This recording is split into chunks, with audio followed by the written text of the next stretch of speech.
sweet sparkles. Hello, my sweet sparkles.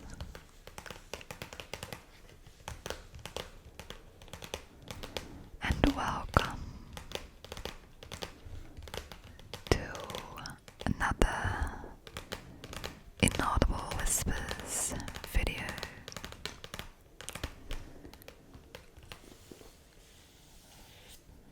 And what are we going to read? It's the Christmasaurus, the magical tale from best-selling author Tom Fletcher, illustrated by Shane DeVries. I actually don't know the story myself, so I'm about to find out. And just a little disclaimer for the people who see this video and are not familiar with the goal of this video. Inaudible Whispers, it's a special trigger, an ASMR trigger people like, so that's why you cannot hear what I'm saying.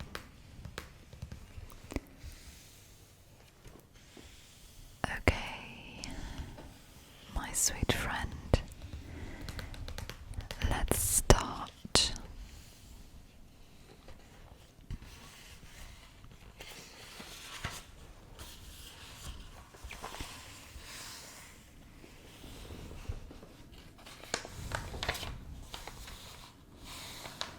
For Buzz and Buddy, Merry Christmas, my little elves.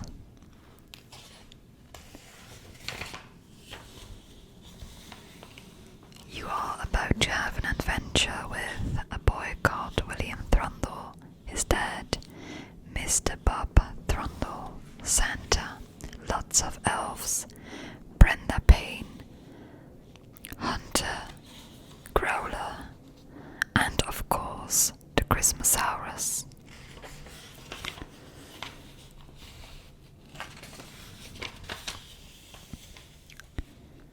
A little page flipping. I'm just going to skip the prologue.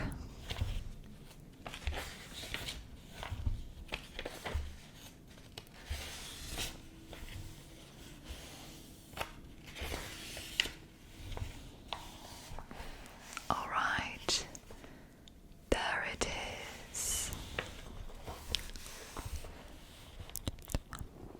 William Trundle. This is William Trundle. There's something you should know about this William.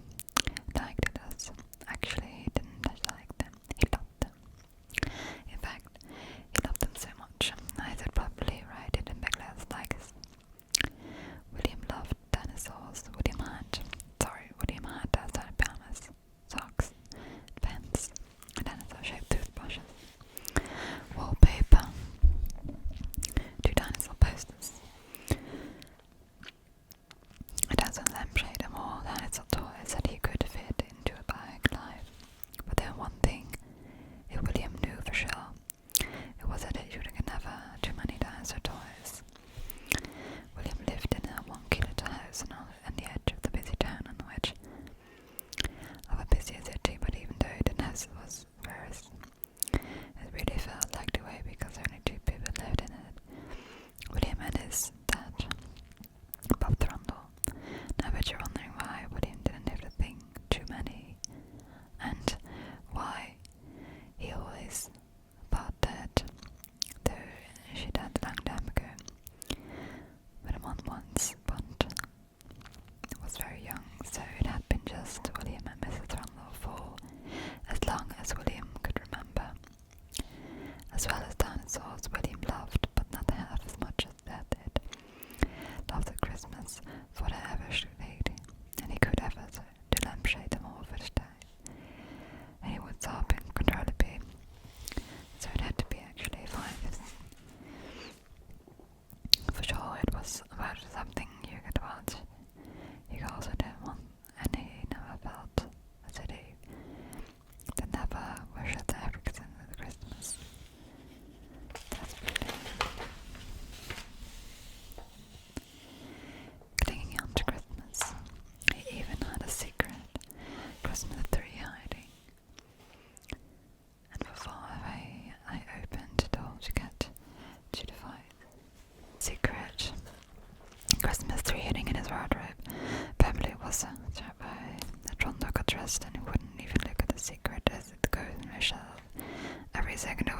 first Christmas but 1 second closer to opening next.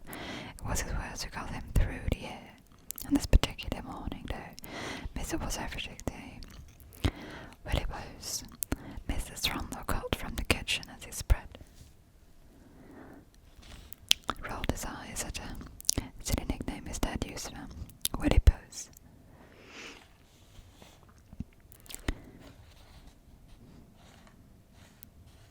William eyed his rules, nickname his dad used for him. He shouted from the bedroom as he usually carried, and I call you Willie Bose in second glossary. Exactly at rectangular, William followed his gaze in the advent calendar. I got dressed and he thought I was actually seeing to about fatigue. I can call you Willie Bose but I not at school, so you cannot come in. The rules are willy-nilly. Willie Bose Trundle teased as he walked up in his son's bedroom at it, and if him to eat, the place the breakfast tray was quickly replaced by yours, chocolate filled with other. Mrs. Trumbull stood at desk. It wasn't a Trundle tradition. William thought that he would see a flicker of sadness on Mrs. Trundle's face, which was quite replaced by a smile. I thought it might be fun to share on this year. Although he could not remember exactly what it was rectangular from Mr. Williams, and they saw a flicker. Lately they've been sharing lots of things, beamed as he placed a large tray down on William's desk and nodded his head slightly at remembered. I opened the door if you can edge of us with a chocolate dad. How about you open the door and you have the first of the breakfast tray?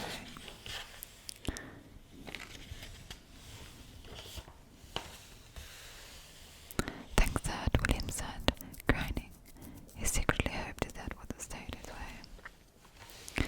Said cheese, said Mrs. Stumper, and he quickly snapped a photo of the two of them. Ah, that will make a lovely Christmas of their fall.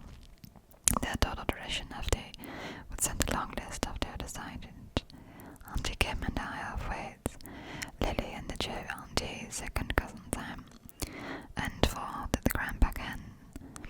Then all that lovely Christmas can tell. William, have you thought about what you're going to do with this? Otherwise you know you need to write your letter soon. As he peeled open the first time I'd ever enter. On earth, what's the matter? What's it? Well, it's... I don't see. Bring me what I want this year, said William, staring longly at the dinosaur poster of his wall. I'm pretty sure the elves can room a dinosaur. Make, repeated Mrs. Trundle as they shook a sip of his cup of coffee. The elves don't make anything at all. William looked very confused, but I thought Santa's made of what I... Pull, cried Trundle, spitting out a mouthful, a big vial of mouth-wobbling, gibberly nonsense.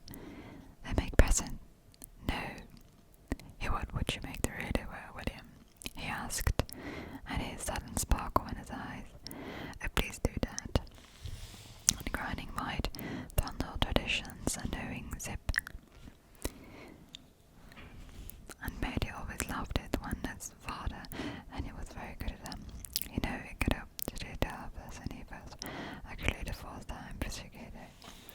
And everything about it, he'd all know the way about the Santa, the North Pole ever since he was little. Time of the year favorite. He would always be the first person to start celebrating Christmas. One year he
for beans for what actually for the egg and the fires.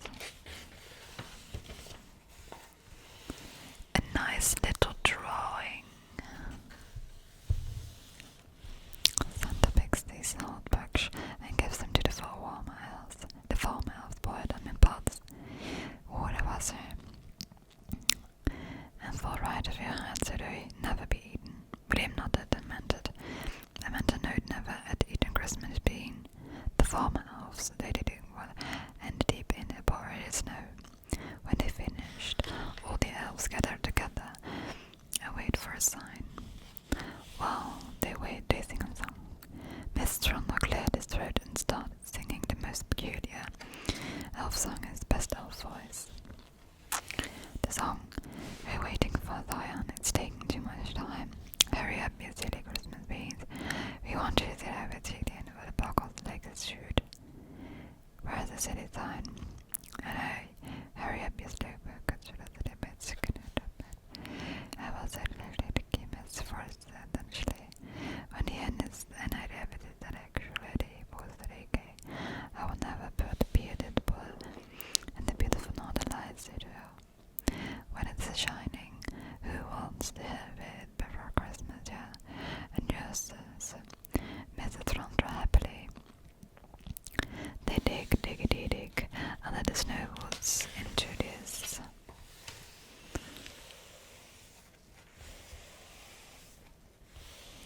ice below, which is as thick as our house and as clear as eyes, William. They aren't mining for diamonds or gold, though. They are digging for toys. The Christmas beans have worked their magic into it instead, entwined it for us actually. The toys and varsity boys around the fort coming from the sea. The grown eyes made by the Christmas beans that came from the cushion, and they all have worked for toys or gold, William. They aren't mining. Reading your letters, Mrs. Trundle finished. Well, said William. Oh, indeed, William. So now I should order the Mr. Trundle, and you have to fix it.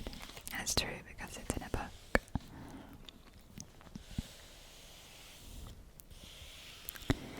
Chapter 34 Neck. Far away from William's wonky little house, snowflakes were falling from the enormous fluffy thatch. If he was stuck out with his tongue out to catch one of the animals, he would feel, that is, would any feel, the twisty windy roots of the ordinary. Because this is important, and North Pole nothing in ordinary snowflakes hit around all the time. And mountains like that a marching band. Tut tut tut, but that was the only sound that I could ever say. Diggity-dutch, front of hatch. There was never digging on with a same tic-tac. Diggity-diggity-diggity, diggity-diggity-dig-dig-diggity. Oh, the dwells are digging. Diggity-dig, yeah, and the fairies fly ahead all and say hello, hello, hello, hello. But we're not fairies or dwarves. No, we're Santa's elves. These was voices you could hear, and underground were Santa elves, of course. And the reason why you dig, diggity-dig, digging through the snow. Dig, dig, dig was there, and the caves all the stuff. Dig, dig, diggity-dig. We'll keep on digging. Though most of us can feel our fingers and our toes. The elves, for example, if orange juice, they could never just say, "Can I have a glass of oranges, please?" The elf would say something like, "Can I have some oranges, please? Freshly picked and freshly squeezed. Peel off the skin and pop out the pips and give me extra juice bits." Or when an North Pole elf were to say good morning on another elf pole, they would say, "Good morning, fellow North Pole elf. I have you live rich and lots of wealth. I'm sorry to hurt the worry yourself. We're thankful you got your health." They had rhymes and songs for every occasion, and our mates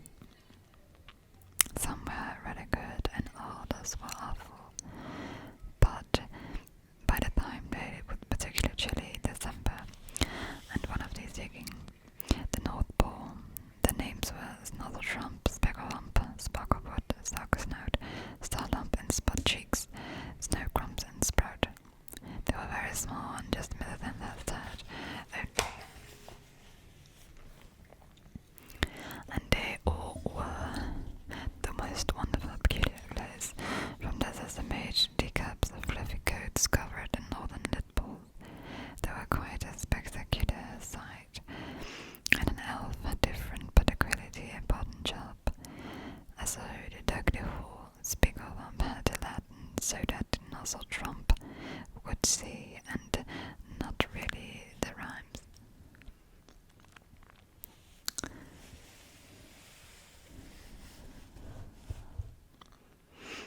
The half of the crumpet for each elf, snow crumpet to crumpets, Sprout kept watch.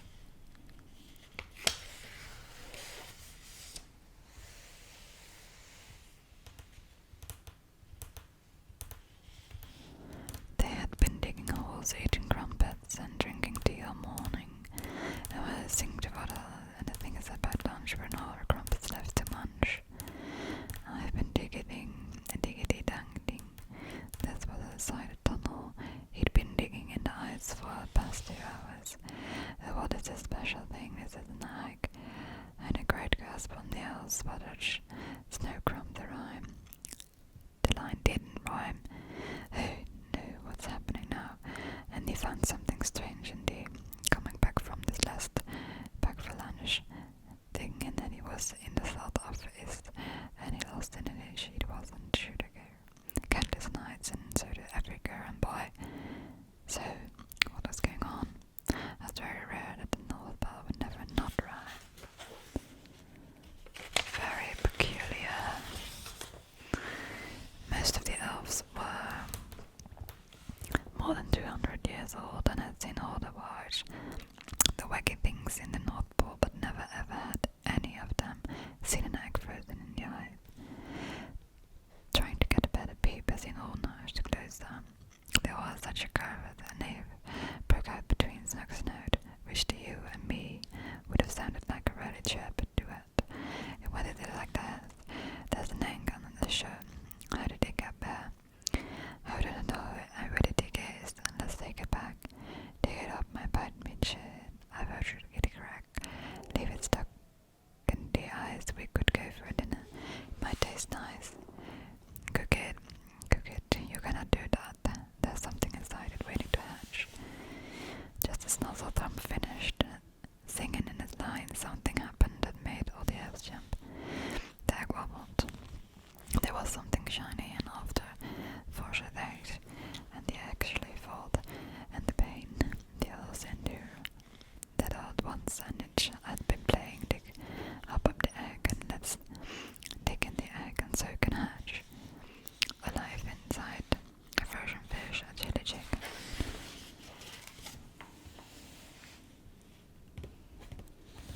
All 8 elves worked together to carefully dig out the egg. It was a fuddly business that only North Pole humans had found an egg. It would take a Snout used to see, or Sprout Hugger up and down excitedly, to do with the fold in the North Pole. Snowcrum uses buttered crumpet, and it's the wonderfully thick.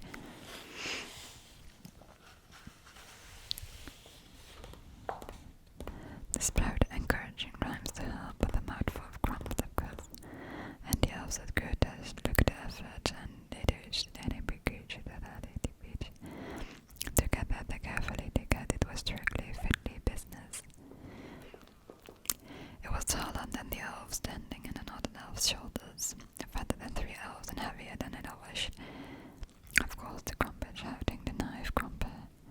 They knew it took a lad great effort for it to carry out, but ever the elves had good at teamwork. They all bunched together with freezing North Pole, with whooshing over their cold arms, and then they froze an egg and the fish died. And actually, without really missed the North Pole.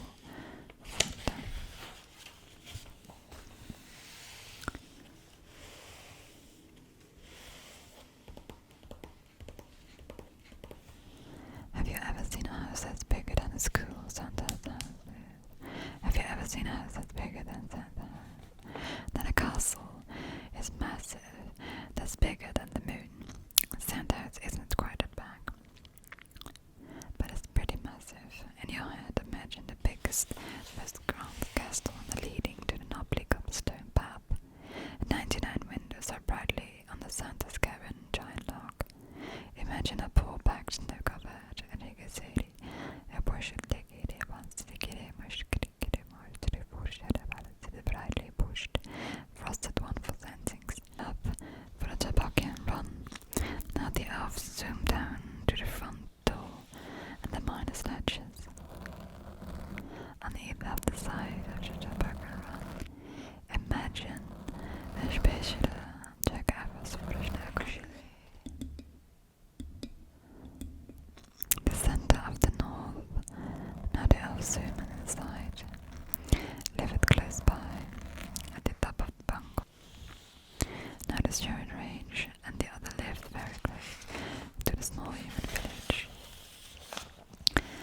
ceilings so they could fly inside, a Christmas-themed miniature golf course, a cinema showing all the greatest Christmas films alive, and coffee shops and ice sugaring, because elves love food and much second breath.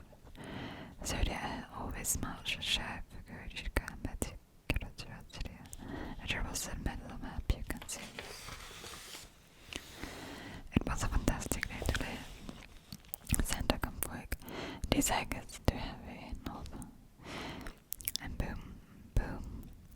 A heavy footstep rattled around the entrance. Then the footsteps stopped.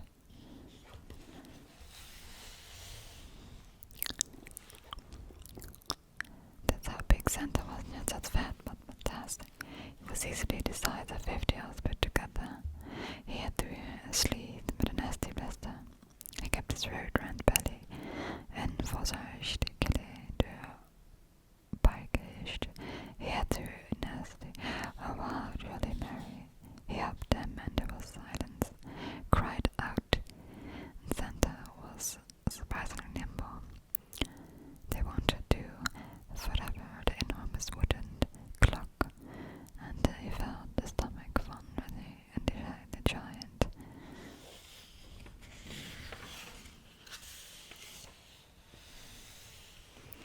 Spiffing, oh that what a wonderful sight.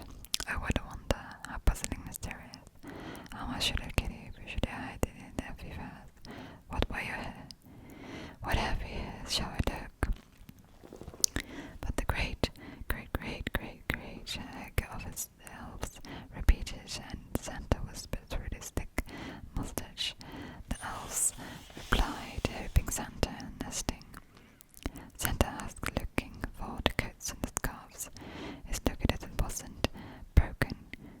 Crikey, Santa said, looking rather concerned, just that the eggs were frozen for the decade, and he couldn't just believe it how the fat and the scarves and the filched and the agate enormous was a puzzling wonder.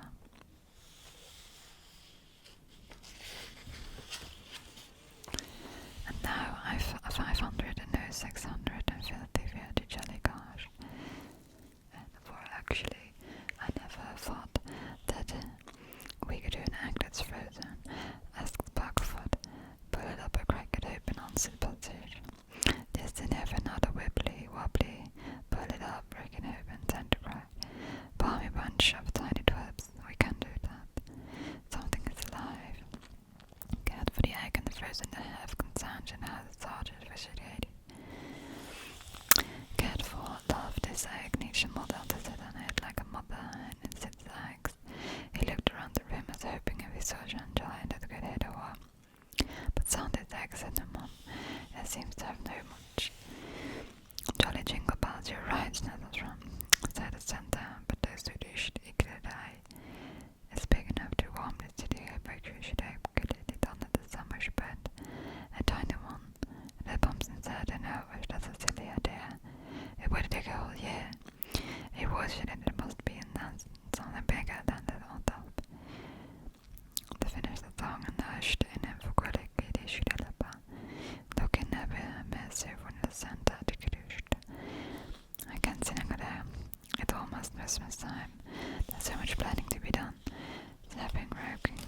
Santa hesitated. But deep down he knew what needed to be done, and he knew that he was the only person to do it. His elves would know to take care of him of the Christmas preparations. All he needed was to once spark his giant child.